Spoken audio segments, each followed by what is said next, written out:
23절로 40절까지. 출애굽기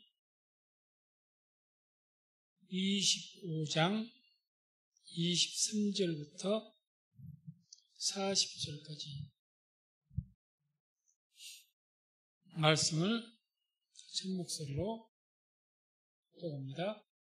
너는 조각목으로 상을 만들되 장이 2규빗, 광이 1규빗, 고가 1규빗 반이 되게 하고 정금으로 쌓고 주위에 금태를 두르고 그 사면에 손바닥 넓이만한 턱을 만들고 그 턱 주위에 금으로 태를 만들고 그것을 위하여 금고리 넷을 만들어 그 네 발 네 무퉁이에 달되 턱 곁에 달라. 이는 상 멜체를 꿰을 것이며 또 조각목으로 그 채를 만들고 금으로 쌓아 상을 이것으로 멜 것이니라. 너는 대접과 숟가락과 병과 붓는 잔을 만들되 정금으로 만들지며 상 위에 진설병을 두어 항상 내 앞에 읽게 할지니라. 너는 정금으로 등대를 쳐서 만들되 그 밑판과 줄기와 잔과 꽃받침과 꽃을 한 덩이로 연하게 하고 가지 6을 등대 곁에서 나오게 하고 그 3가지는 이편으로 나오고 그 3가지는 저편으로 나오게 하며 이편 가지에 살구꽃 형상의 잔색과 꽃받침과 꽃이 있게 하고 저편 가지에도 살구꽃 형상의 잔색과 꽃받침과 꽃이 있게 하여 등대에서 나온 6가지를 갖게 할지며 등대 줄기에는 살구꽃 형상의 잔넥과 꽃받침과 꽃이 있게 하고 등대에서 나온 6가지를 위하여 꽃받침이 있게 하되 2가지 아래 한 꽃받침이 있어 줄기와 연하게 하며 또 2가지 아래 한 꽃받침이 있어 줄기와 연하게 하며 또 2가지 아래 한 꽃받침이 있어 줄기와 연하게 하고 그 꽃받침과 가지를 줄기와 연하게 하여 전부를 정금으로 채 만들고 등잔 7을 만들어 그 위에 두어 앞을 비추게 하며 그 불짓기와 물통 그릇도 정금으로 만들지니 등대와 이 모든 기구를 정금 한 달란트로 만들되 너는 삼가 이 산에서 내게 보인 식양대로 할지니라. 아멘. 오늘 내용은 떡상과 등대 제작에 대한 규례입니다. 먼저 우리가 이 슬라이드 사진 1번을 한번 보여주세요. 성막 전체를 다시 한번 보도록 하겠습니다. 이게 성막 전체의 모습이죠. 그래서 저기 사람들이 쭉 둘러서 있고 불이 활활 타오르는 곳이 번제단이죠. 번제단. 저기에 희생제물을 잡아서 먼저 태워서 하나님께 제사를 드립니다. 저기에서 이제 짐승이 피를 받아가지고 제 대제사장에 들어가죠. 들어가면서 그 한가운데 그 동그랗게 생긴 까맣게 되어 있는 저것이 물두멍이죠. 물두멍. 저기에서 손과 발을 깨끗하게 씻고 그 다음에 안에 있는 네모 상자가 되어 있는 그 성소로 들어갑니다. 성소. 저 안에가 이제 두로 나눠져서 성소로 나눠져 있는데 저 안에 들어가면 우리가 말하는 모든 내용들이 다 나옵니다. 그래서 이것은 이제 성막이라고 합니다. 이 전체를. 울타리가 밖에 하얗게 이렇게 담장같이 쳐져 있고 그래서 맨 앞에 울타리 앞에 그 염소와 양이 있고 사람들이 있는 알록달록하게 생긴 그 하얀 양 옆으로 문같이 되어 있는 곳 맨 앞에 있는 여기가 이제 동문이라고 합니다. 동문. 성막으로 들어가는 문. 거기 들어가면 번제단이 나오고 번제단 들어가면 물두멍이 나오고 물두멍이 나오면 그 다음에 성소 저는 자그마한 천막이 이렇게 나온다. 이것은 이제 우리가 머릿속에 항상 성막은 저렇게 생겼구나. 번제단에서는 저렇게 해서 제사를 드리구나. 그리고 또 손발을 씻겼구나. 그런 것을 우리가 항상 기본적으로 알아야 되죠. 그 다음에 이제 2번을 보여주세요. 그러면 이제 그 안에 이 성막 뒤에 나오면 4번. 저게 이제 성소와 지성소가 딱 나오죠. 저 전체를 성소라고 합니다. 근데 특별히 이제 저것을 이 성소 반으로 딱 나눠서 저기 커튼 쳐진 대로 나눠서 앞에가 성소고 그 안에가 지성소죠. 성소와 지성소가 나옵니다. 그래서 지성소에는 법궤만 있죠. 법궤만. 딱 법궤만 저기가 있습니다. 하나 법궤만.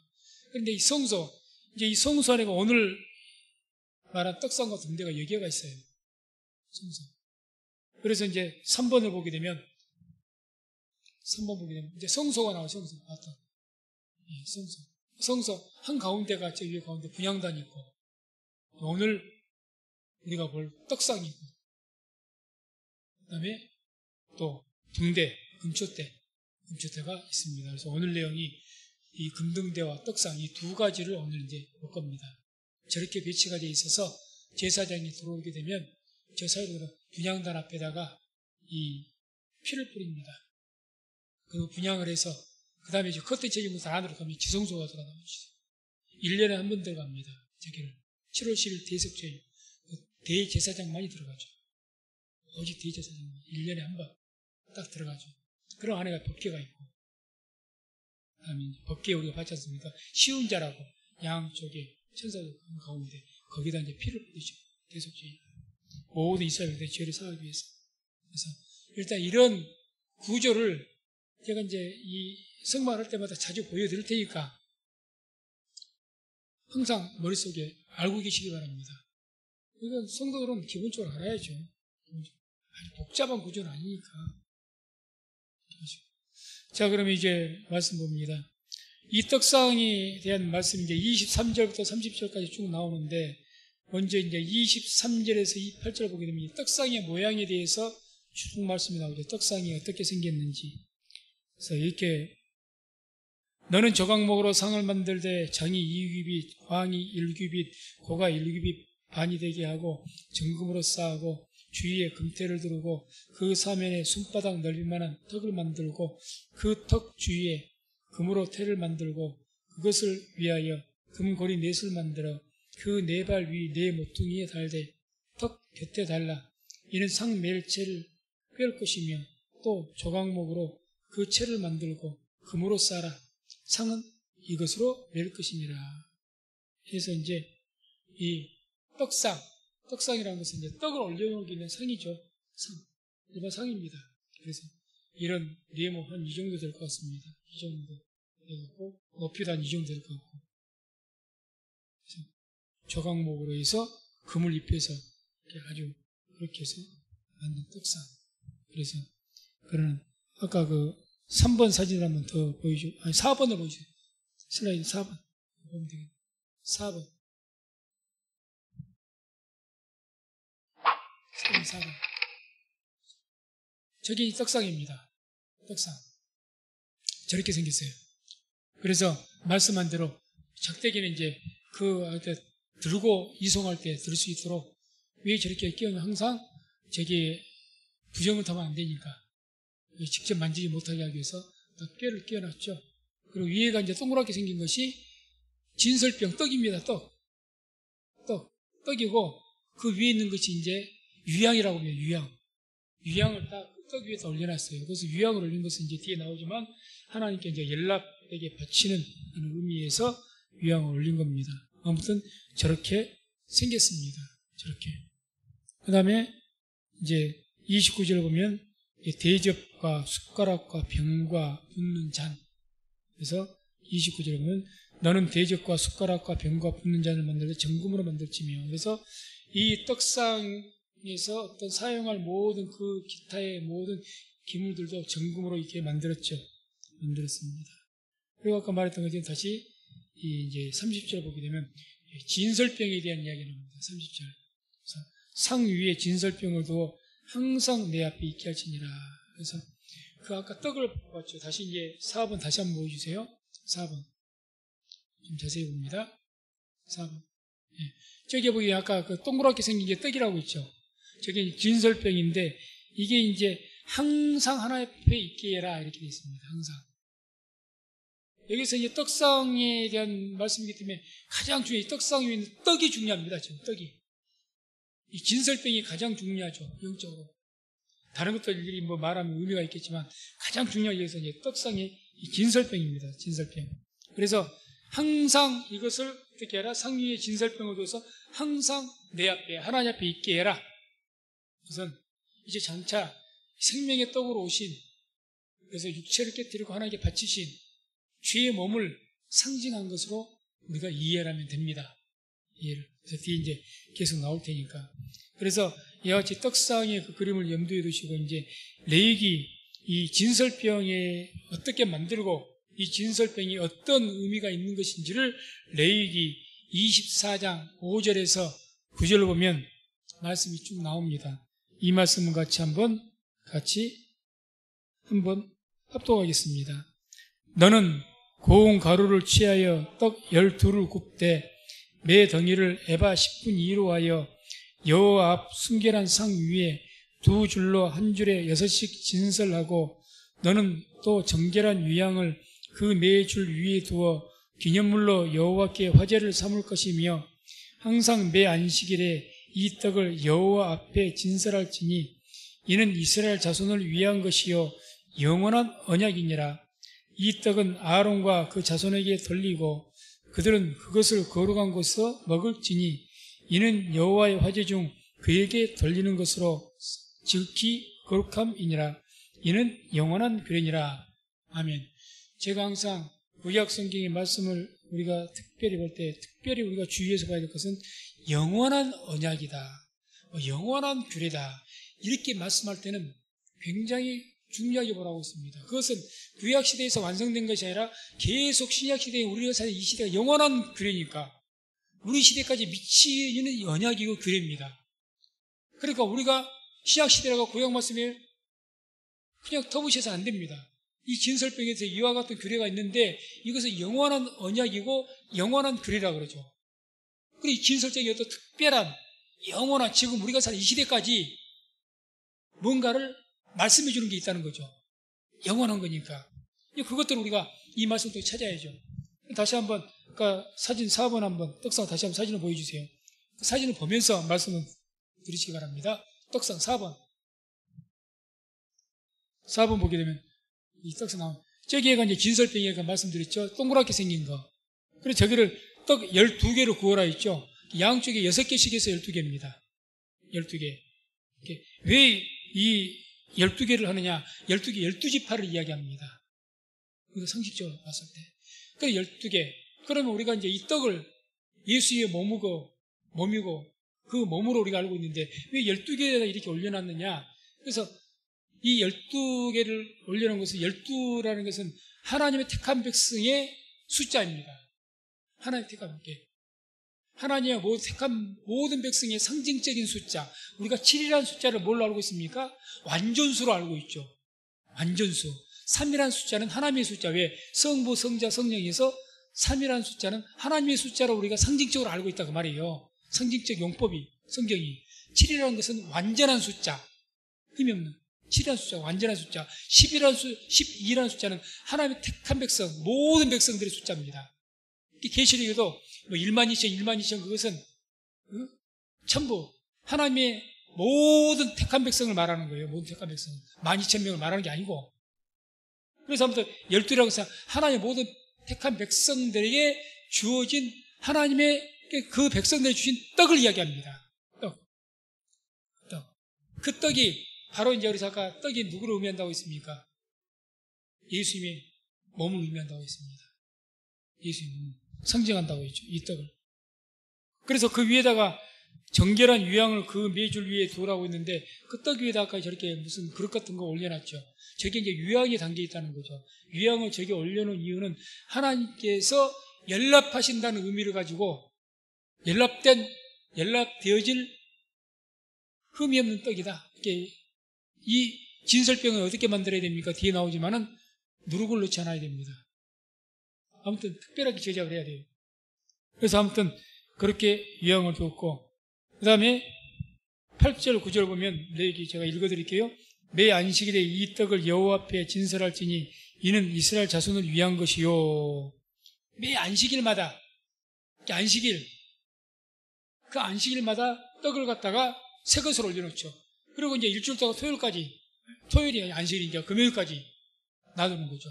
그리고 안식일마다 떡을 바꿔줍니다. 새 것으로 계속해서 이렇게 항상 떡을 이렇게 진설병 12개를 항상 이 떡상에다 이렇게 진설을 해 놓는데 그걸 일주일 동안 안식일마다 바꾼다는 거예요. 안식일마다. 오늘날 같으면 주일이겠죠. 주일. 그렇게 하라. 그것을 이 진설한 이유를 그 아까 레위기 24장 8절에 보면 이런 말씀이 나오거든요. 내 안식일에 이 떡을 여호와 앞에 진설할지니 이는 이스라엘 자손을 위한 것이요. 왜 이스라엘 자손을 위한 것이냐?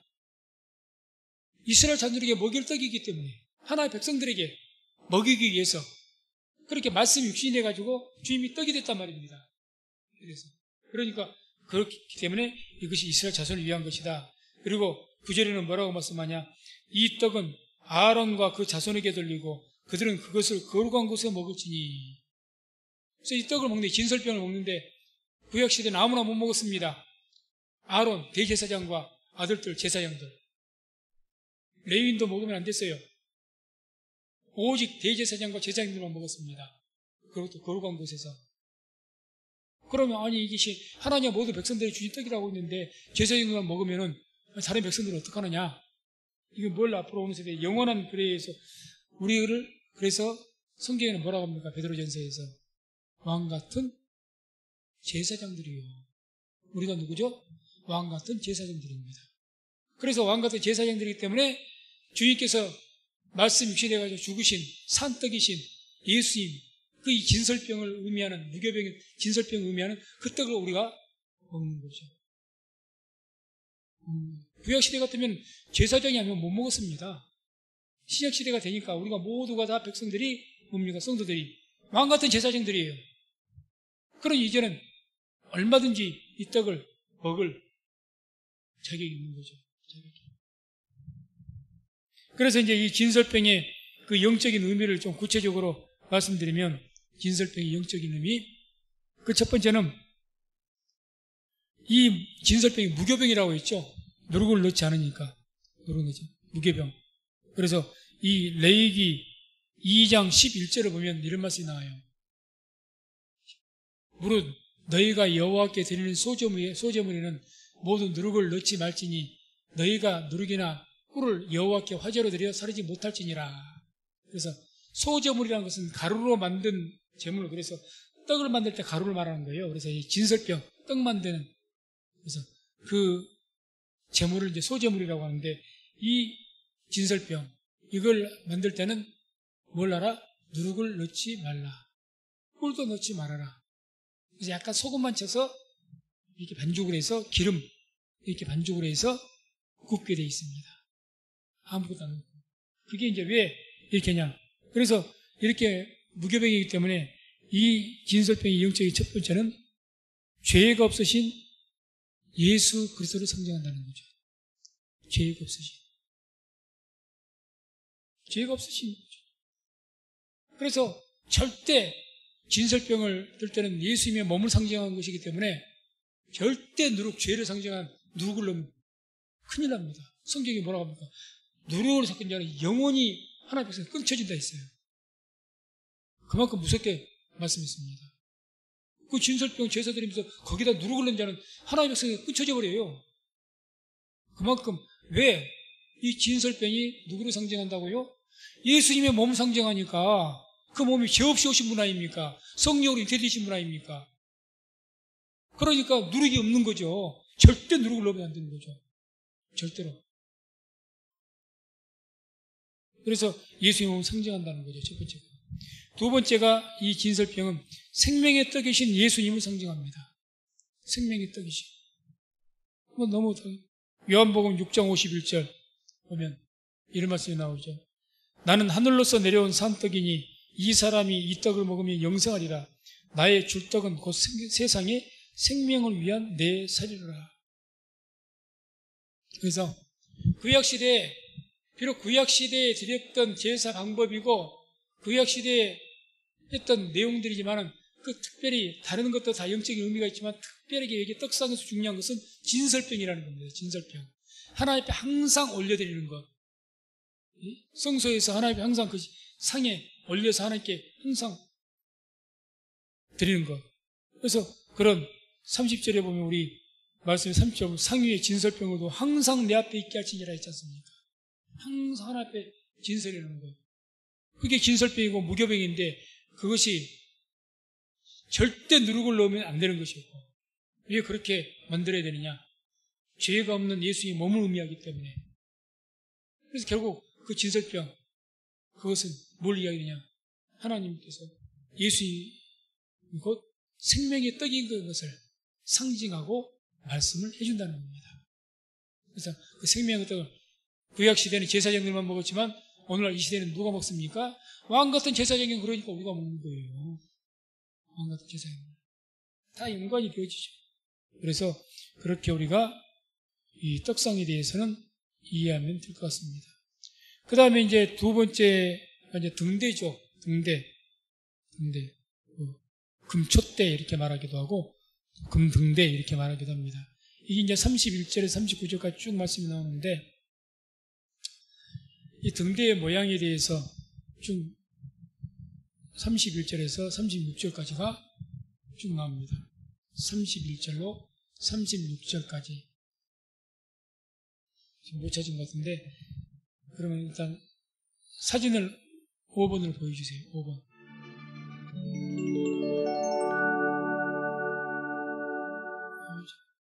계속 찍어보세요. 사진 나옵니다. 엔터를 계속 찍어요. 계속 찍으세요. 계속. 끝까지. 저게 이제 가운데 동그랗게 저게 금촛대 이른바 등대입니다.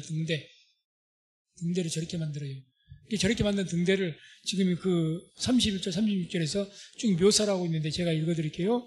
너는 정금으로 등대를 쳐서 만들되 그 밑판과 줄기와 장과 꽃받침과 꽃을 한 덩이로 연하게 하고 쭉 이런 식으로 해서 이제 말씀이 나옵니다. 그래서 이 전부를 정금으로 쳐서 만들고, 저기가 전부가 이 정금으로, 완전 금으로 이렇게 조물을 해서 만드는 거예요.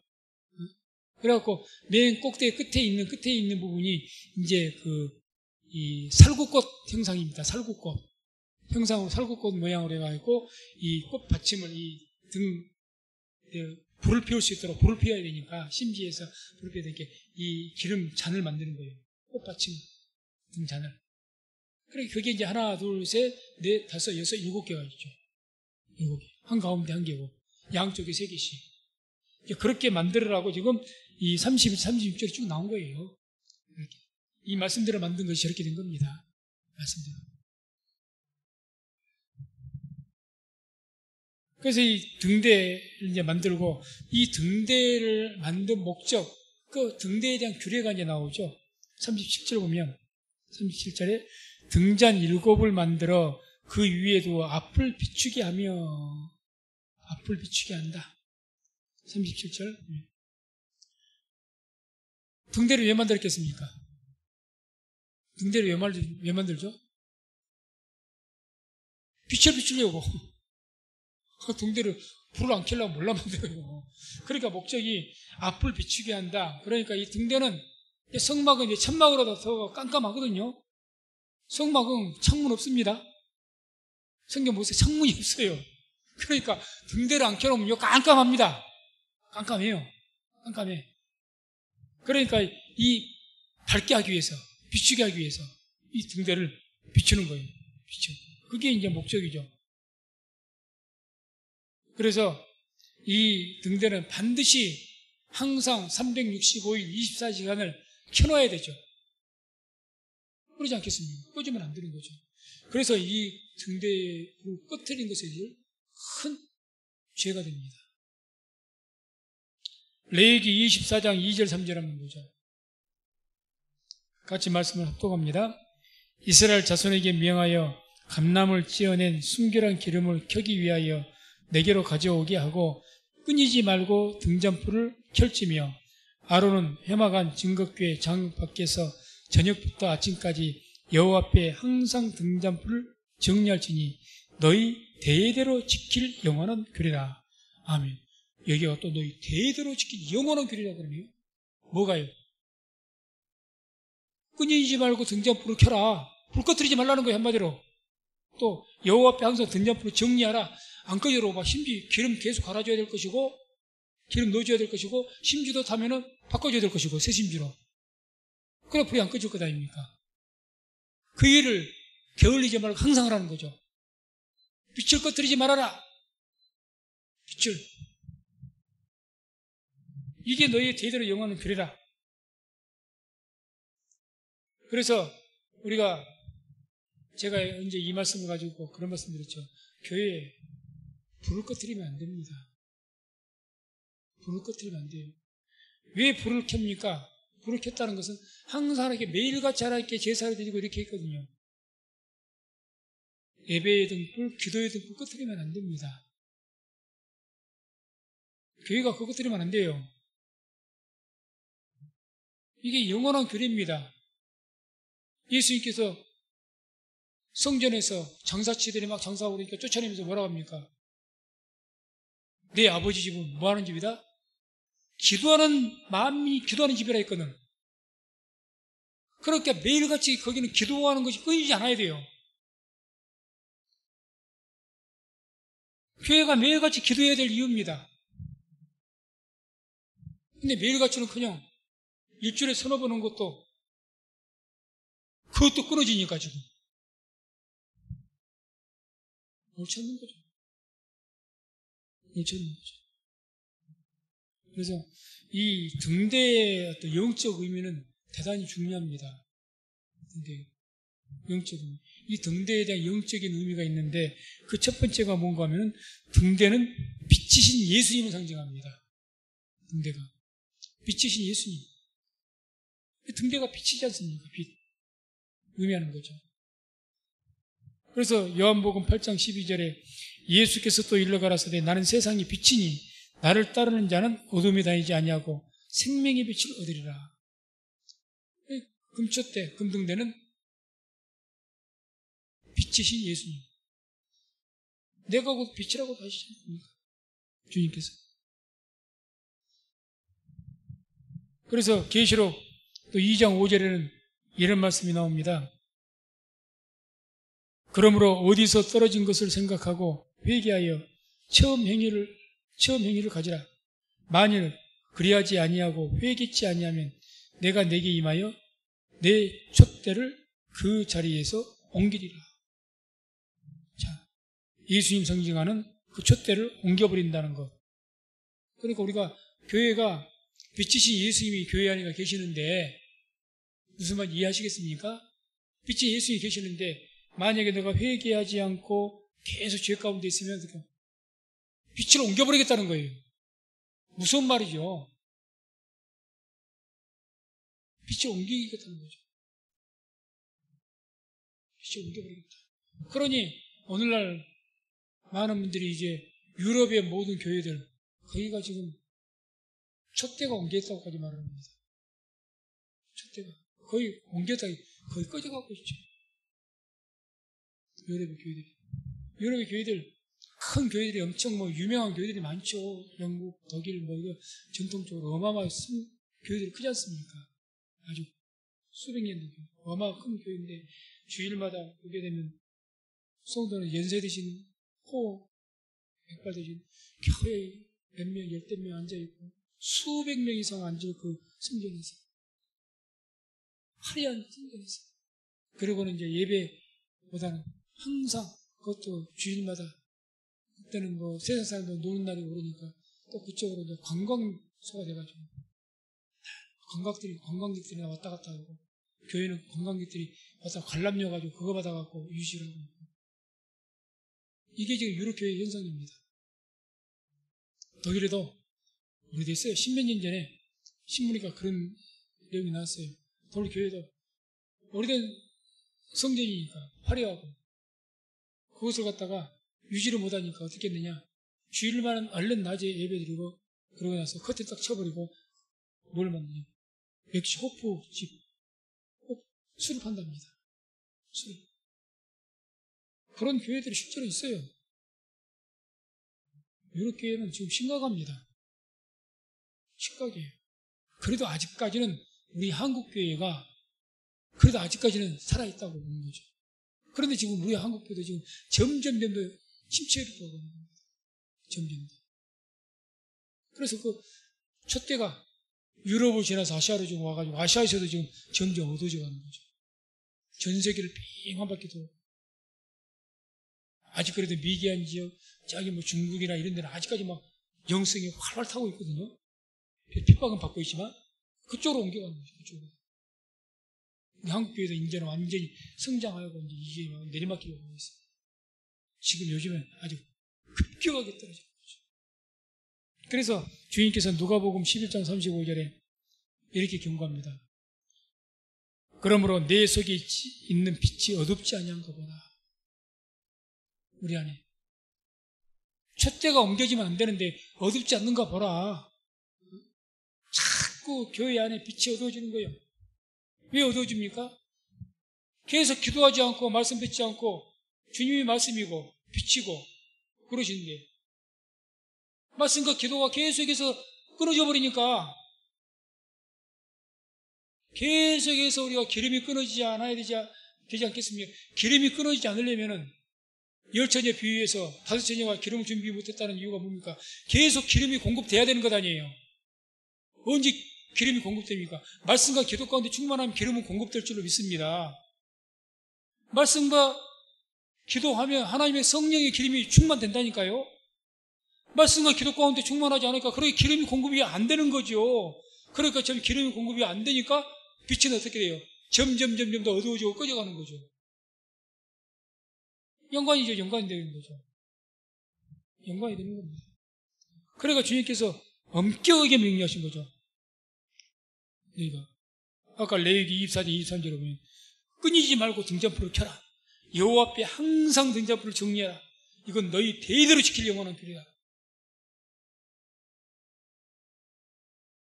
한마디로 하나님의 성막 안에 빛 꺼트리지 말라는 것 아닙니까?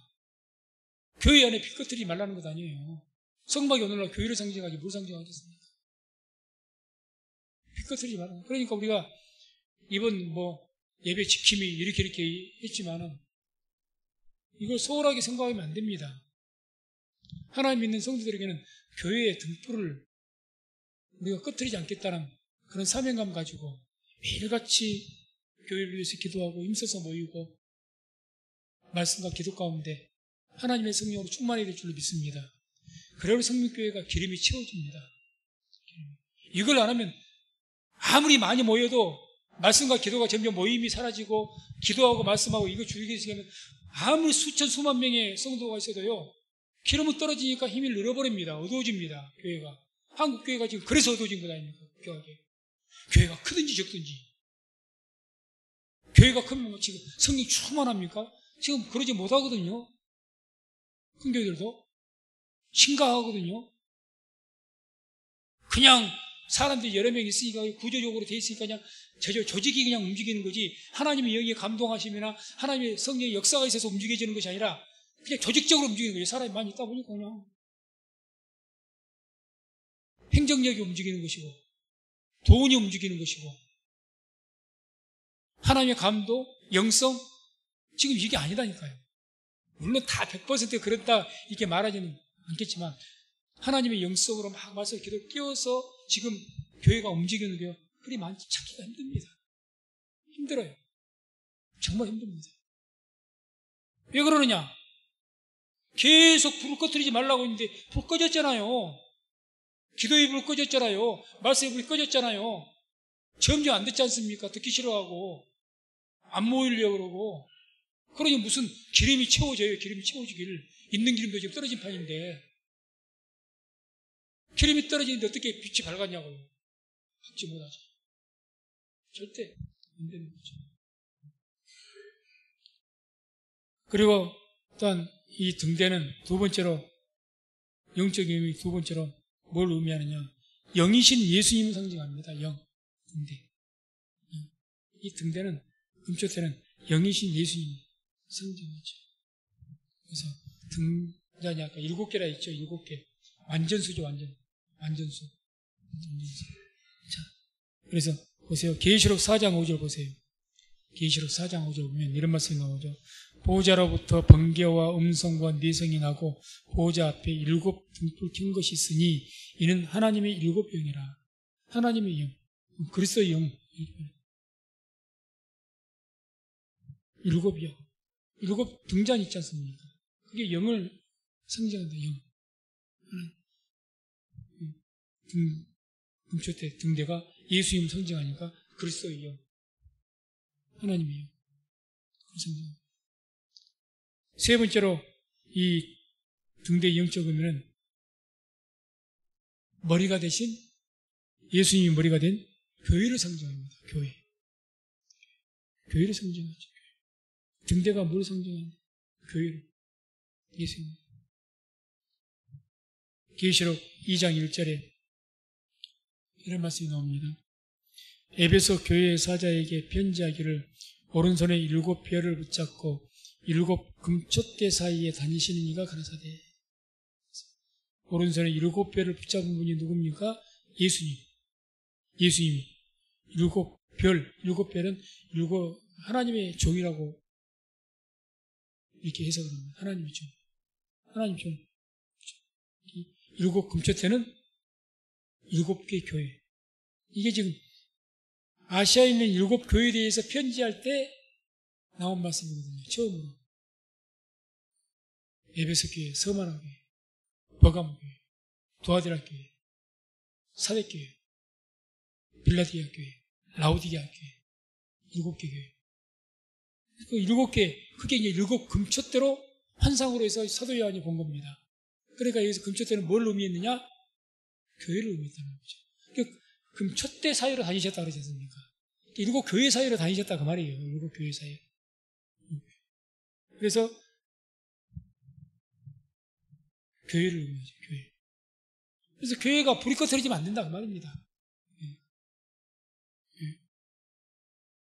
그래서 이 등대에서는 우리가 가장 중요하게 말씀 깊이 묵상해야 될 것은 절대 이 등잔의 불을 꺼뜨리면 안 된다는 겁니다. 계속 기름을 채워야 됩니다. 그래서 슬기로 지혜로 그 5처녀와 같이 계속 기름을 채워야죠. 기름을 채우려면 어떻게 해야 되느냐? 두말할 필요가 없는 거죠. 말씀과 기도 외에는 없습니다. 계속 말씀과 기도 나올 때 그때 기름을 채워주는 겁니다. 그러면 어둡지 않게 됩니다. 기름이 있으니까 불이 타도 활활 타겠죠. 우리가 등잔불을 켜봐도 기름이 적어갖고 심지가 점점 타져서 없어지기 시작하면 어떻게 됩니까? 가물가물 하잖아요, 빛이. 그러나 기름이 충분하게 있고 그러게 불이 환하지 않습니까? 너희 안에 있는 빛이 어둡잖아. 왜 어둡냐? 기름이 떨어져 간다 그 말이에요. 기름 떨어져 간다. 기름 떨어져 간다. 그래서 참 우리 성민교회도 여러 가지 어려움 당하고 난 어려움이 있지만 이 어려움 극복하는 건 답 없습니다. 다른 것은 답 없습니다. 모이게 힘쓰고 말씀과 기도 힘쓰는 것 그 외에는 없습니다. 성민교회뿐만 아니라 어느 교회가 됐든지 우리나라 교회뿐만 아니라 세계 어느 교회가 됐든지 지금 왜 죽어가냐? 말씀과 기도가 식어가니까 죽어가는 거예요. 말씀과 기도가 그게 막 열정적이질 않아요. 말씀과 기도가 막 예전에 같은 우리 20년 전 30년만 해도요. 부흥회 한다면요. 우리 교회 부흥회 아니라 남의 이웃교회 부흥회도 쫓아다녔잖아. 말씀 듣겠다고. 그리고 다 휴가 받으면 다 뭐합니까? 어디 다 또 휴가 때마다 또 기도원마다 또 부흥회를 해요. 또 때 맞춰서. 그러면 그 박이 터져 옛날에는. 저도 기도원 그때 많이 가봤습니다만 앉을 자리가 없어요. 늦게 오면. 앉을 자리가. 그랬더니 한국교회가 지금 어떻습니까? 기도원 텅텅 비었습니다. 몇 년 전에 가봤어도요. 없어요. 갖고 갔더니 다니엘 기도 거기 유명하잖아요. 다니엘 수양관에 거기 가갖고 지금 이제 팔려버려갖고 이제 다른 넘어가겠지만 그 전에 있을 때 거기 가서 좀 며칠 금식하고 가겠다고 그냥 금식하려고 가서 했더니 아니 강사 근데 그 외부강사 모셔와요. 목사님을 모셔 강의하는데 그때 갖고 우리 거기서 만난 목사님 내가 우리 교회 와갖고 한번 부흥회를 한번 했거든요. 기억나실지 모르겠지만 자기가 옛날에 무당 대나무 잡고 따라다녔다는 그 목사님 있지 않습니까? 왜? 그 목사님 내가 그 기도원에서 만났어요. 내가 은혜 받아갖고 모신 거예요. 그런데 그 목사님 강의할 때 아니 앉아서 그 소성전에서 했어요. 사람이 없으니까 아무리 봐도 한두 명이나 돼. 그나마 직원들 빼면요, 3명밖에 안 돼. 직원들이 다 오니까. 그 정도입니다. 그 정도. 텅텅 비어가요. 기도원이 안 되니까 다 곡성 다니엘 기도는 게 다 팔아버리고. 옛날, 교회도 지금 마찬가지 아닙니까? 별에서 이렇게 북치고 장구치고 해봐도요, 쉽지 않습니다. 근데 왜? 비춰두니까.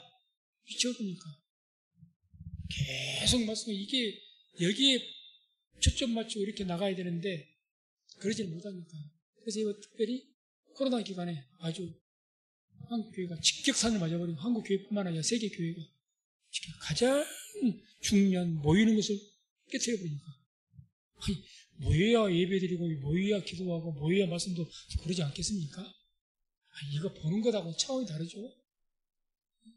영적인 분위기라는 게 있는데, 두세 사람이 모이면 뭔가 뜨거운 불길이 함께 그냥 장작불이 붙은 것처럼 더 일어나잖아요. 혼자서 여러 거 보고 있는데 그게 예배가 되겠습니까? 뭐가 되겠어요, 그게? 여러 거 보고 있는데 그게 무슨 예배고, 이런 거 보고 있는데 뭐 뜨거운 기도가 뭐가 나와요, 나오기를. 겨우겨우 듣는 것도 힘들지. 그러지 않습니까? 그걸로 만족해버리니까 이제는 뭐 점점 영성은 죽어버리는 거죠, 이제는. 그게 뭔 영성이 있어요? 있다면 머리에 지식이나 쌓지. 모여서 막 같이 부르짖고 기도해야, 말씀 듣고, 그래 막 해야, 그래야 서로가 막 영적인 어떤 교제가 막 일어나는데, 성령 교통하심이 막 이렇게 있는 게 있는데, 이게 사라져버리니까. 아무튼 우리 성령교회가 다시 하나님의 도우신 가운데 모이기에 힘쓰고, 그래서 기도에 힘쓰고, 말씀 듣는 힘써서 다시 성령 충만을 입어서 기름을 충분하게 준비할 수 있는 그런 우리 성령교회가 되기를 주의 이름으로 축원을 드립니다. 이 등대에 사용되는 불집게와 불똥, 그릇들을 만든 것에 대해서 나오죠. 그 불집게와 불똥, 그릇도 정금으로 만들지니 등대와 이 모든 기구를 정금 1달란트로 만들되 해서 이 정금, 아까 그 금초대, 그 등대하고 여기에 사용되어지는 어떤 불집게, 불똥, 그릇, 하여튼 그런 거기에 금등대에 사용되는 모든 자재들 다 포함해서 만드는데 금 1달란트로, 1달란트가 이 34kg 정도 중량입니다. 34kg. 굉장히 무거운 거예요. 그 금을 가지고 등대를 만들고 다 이제 정금으로 만들었다. 그래서 정금으로 사용한 이유는 정금이 가장 귀하다는 이야기입니다. 정금이라는 것은 보배성을 가지고, 보배성, 가장 보배로운 것을, 그러니까 법궤도 조각목에다 금을 입히고 다 이렇게 금으로 다 입히죠. 성전 내부는. 왜? 가장 귀한 보배성을 상징하는 것이기 때문에 금으로 다 합니다. 금. 그래서 또 정금 이렇게 표현합니다. 정금. 금도 금 나름이잖아요. 순도가 몇 %냐? 정금. 정금으로 만듭니다. 그리고 마지막에 이제 40절에가 이제 등대 제작 명령에 대한 그래. 그래서 40절, 너는 삼가 이 산에서 내게 보인 시행대로 할지니라. 그래서 하나님께서 모세에게 환상을 통해서 등대를 이렇게 만들어달라, 이렇게 환상을 딱 보여주셨겠죠. 떡상을 이렇게 만들어라. 그 본대로, 식양대로 만들어라. 이렇게 이런 본대로 만들어라, 식양대로 만들어라. 그렇게 말씀드려요. 이 떡상과 등대뿐만 아니라 계속 하나님이 성부로 만들 때마다 이 말씀이 계속 나와요. 보여준 대로 만들어라. 네 맘대로 만들지 말고 만들어라. 그래서 교회도 하나님의 뜻대로 세워져야 될 줄로 믿습니다. 뜻대로 세워져야죠. 인간의 방법으로 모양으로 세워진 것이 아니라 하나님의 뜻대로. 그러니까 하나님의 뜻은 어디에 있습니까? 교회가 어떻게 세워져야 됩니까? 말씀을 반석으로 해서 반석 위에 기둥을 세우고 교회를 세우고, 그 다음에 가장 머리가 누가 됩니까? 예수님 머리를 대. 그게 우리가 지금까지 계속 기도한 그 거룩한 공교회가 되게 해달라. 공짜로 세서 인간이 세운 교회가 아니고, 인간이 주인인 교회가 아니고 예수님이 주인인 교회. 그게 거룩한 공교회거든요. 그런 교회가 되어야 되겠죠. 말씀을 맺습니다. 오늘은 이 떡상과 등대를 우리가 살폈습니다. 성막에서 가장 중요한 성물이 있다면 그 첫 번째가 법궤일 것이고, 그죠? 법궤. 그 다음에 중요한 것이 있다면 등대, 또 떡상. 그 다음에 뭘? 분향단. 이런 것들이 있을 겁니다. 그래서 가장 왜 떡상과 이 등대가 왜 중요하냐? 떡상의 떡은 뭘 의미했습니까? 예수님의 몸. 그렇죠. 말씀. 등대는 빛이신 예수님. 다 예수님을 상징해서 보여주는 것이기 때문에. 또 이런 내용들의 교례를 통해서 그것을 그냥 말씀만 아니고 영원한 교례다.